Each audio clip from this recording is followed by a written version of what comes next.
Theater Firlefanz Ja. bei Harald Preuß zu Gast. Das ist sein Theater, das er seit wie vielen Jahren schon betreibt? Oh, seit 86. Wie viele Jahre sind es? Sag. Also schon eine halbe Ewigkeit, Ja, kann man sagen, genau. bin ich hier. Und das ist sozusagen meine Heimstadt oder mein kleines Zuhause, wo ich das Publikum empfange und wo ich hier Vorstellungen spielen kann, darf und muss. Super. Du feierst in diesem Jahr dein 55. Bühnenjubiläum. Ja. Das bedeutet, dein Wunsch, Puppenspiel zu machen, muss schon sehr früh bei dir entstanden sein. Wann denn? Wann fing das bei dir an? Das war Weihnachten 1955. Da habe ich von meinen Eltern ein Puppentheater geschenkt bekommen. Die haben ein richtiges Theater gebaut mit den üblichen Figuren. Kasper, Großmutter, Teufel, Räuber und Polizist. Und da fing ich dann an, also erst für meine Geschwister zu spielen und dann später auch in der Schule.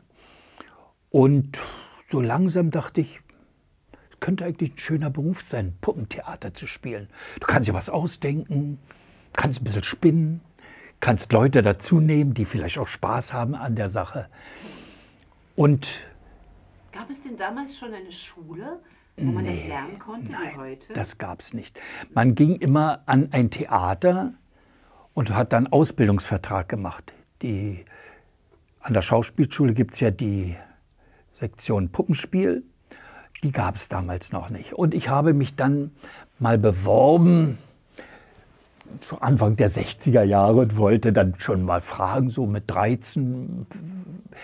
Im Haus des Kindes gab es ein Puppentheater und habe mich da beworben, aber habe eine Absage bekommen.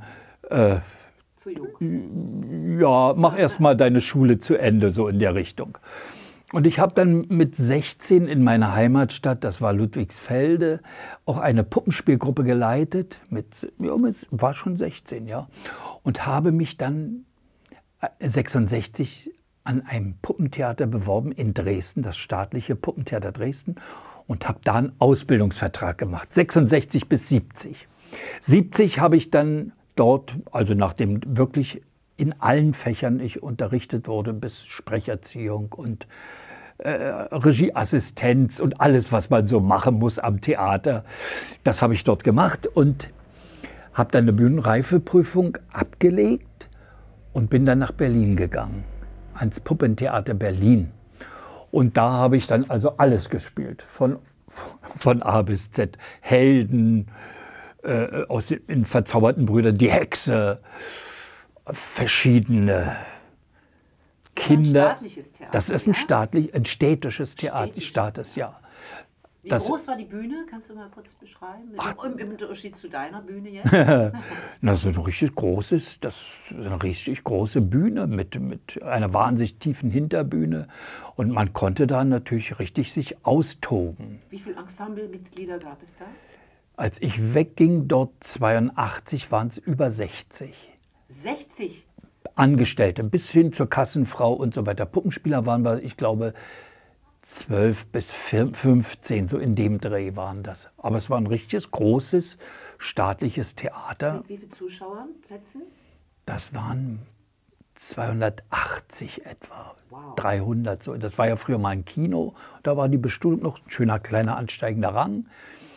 Und das war natürlich eine dolle Zeit auch für mich. Ich konnte ja alles spielen und wurde auch gut besetzt dort und habe mich freigespielt. Und ist ja so im Theater, je mehr man macht, umso versierter wird man ja auch. Und Harald, in welchen Puppentheatertechniken habt ihr dort gespielt? Also, das waren hauptsächlich Handpuppe und auch hauptsächlich Stabpuppen. Ab und zu gab es mal eine ganz kleine Inszenierung mit Marionetten. Aber es waren dann in den 70er Jahren wurden einige Kollegen, also ich war darunter auch, in der Staatsoper für eine Marionetteninszenierung engagiert. Und zwar Don Pedros Puppenspiel von Manuel de Falla. Und ich habe da noch 2 Marionetten draußen im Schaufenster hängen. Und das war natürlich eine Offenbarung. Stell dir mal vor, die Staatskapelle spielt und ihr bewegt die Figuren nach dieser wunderschönen Musik, die fürs Marionettentheater gemacht wurde. Und die ist auch heute noch entzückend. Und da habe ich dann, wie man so schön sagt, Lust gekriegt, weiterzumachen. Aber es ist eben dann so am staatlichen Theater, dann wurden sehr viele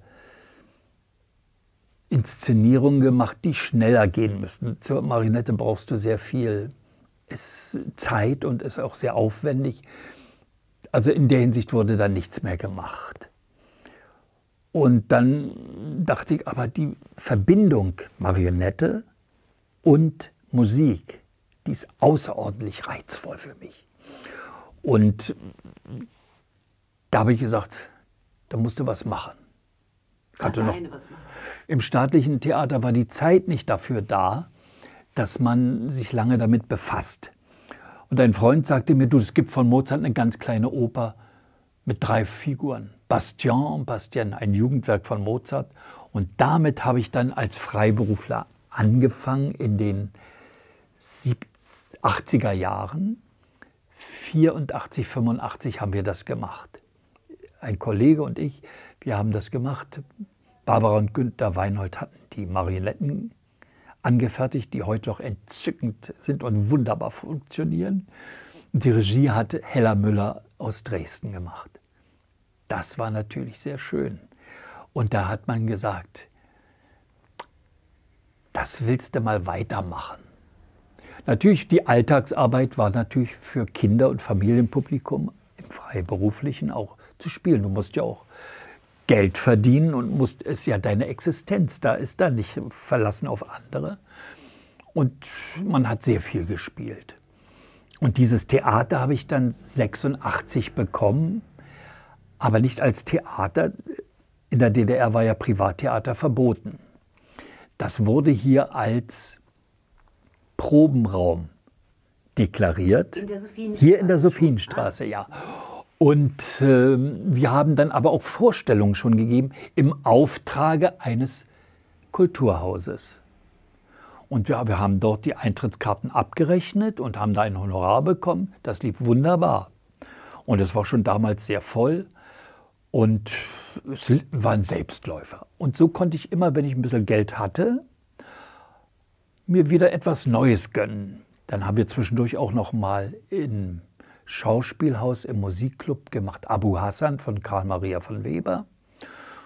Und dann kam die Wendezeit. Ja, was macht man? Man hatte viel Zeit, die Leute haben mehr Teppiche und Möbel gekauft, aber sind nicht so oft ins Theater gegangen.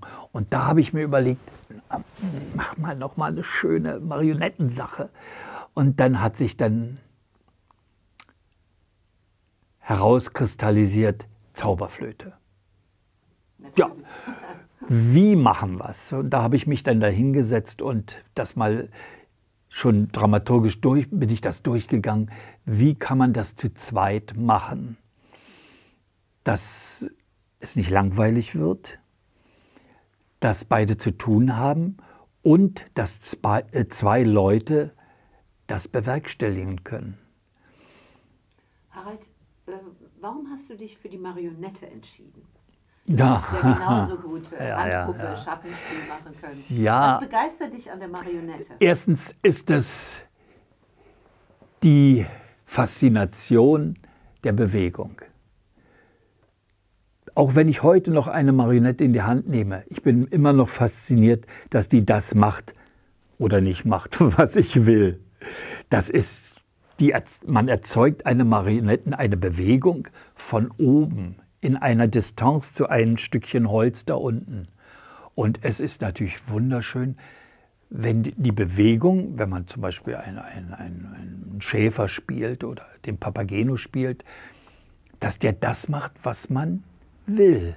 Man muss es zelebrieren und man muss auch immer vorausdenken. Man kann nicht ganz spontan sein wie mit der Handpuppe, das geht nicht. Du musst es also immer vorbereiten und dann durchführen und auch achten, was der andere macht. Du kannst sie nicht vergessen. Sowas gefällt mir sehr gut. Und eben diese Distanz, die man zu der Figur hat, aber trotzdem eine Verbindung.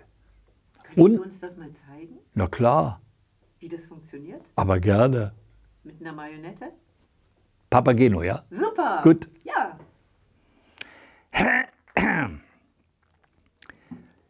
Ich bin Bastien aus dem Singspiel Bastien und Bastien, wie es hier in diesem Marionettentheater gespielt wird. Ich bin eine Marionette und bin gefertigt aus Holz von Barbara und Günter Weinhold. Da oben der Puppenspieler muss dafür sorgen, dass ich nicht allzu hölzern wirke. Ich kann also verschiedene Dinge machen. Ich kann die Hand bewegen. Toll, was? Die andere auch. Toll.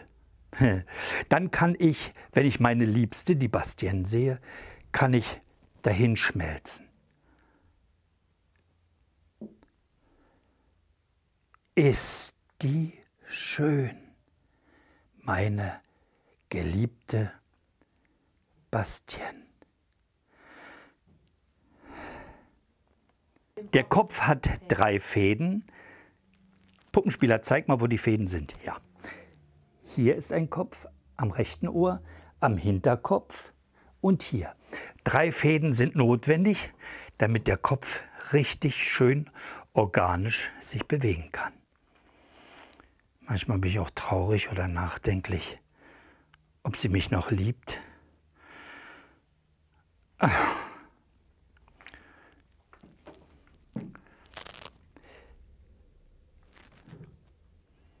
Das kann ich machen. Ich kann also den Kopf sehr, sehr stark bewegen. Das liegt auch daran, dass hier ein beweglicher Hals aufgesetzt ist. Zwischen Körper und Kopf ist wie eine Art Garnrolle.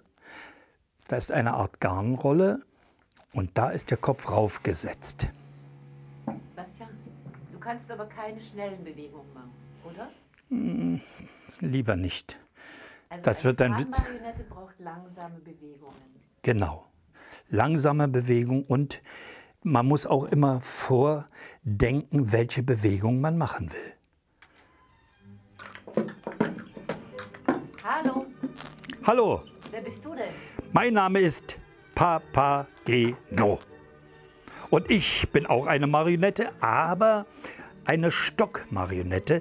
Hier in meinem Kopf, da ist ein Stab drin, der die Figur aufrecht hält, also mich aufrecht hält. Und ich kann natürlich sehr schnelle Bewegungen machen. Und ich kann auch, kann sogar fliegen.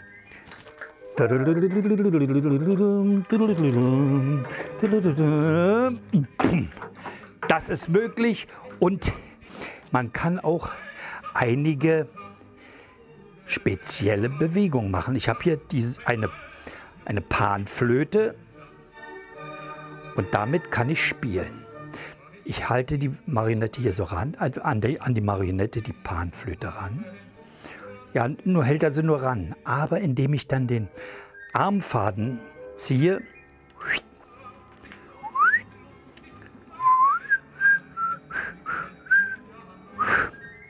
kann man spielen.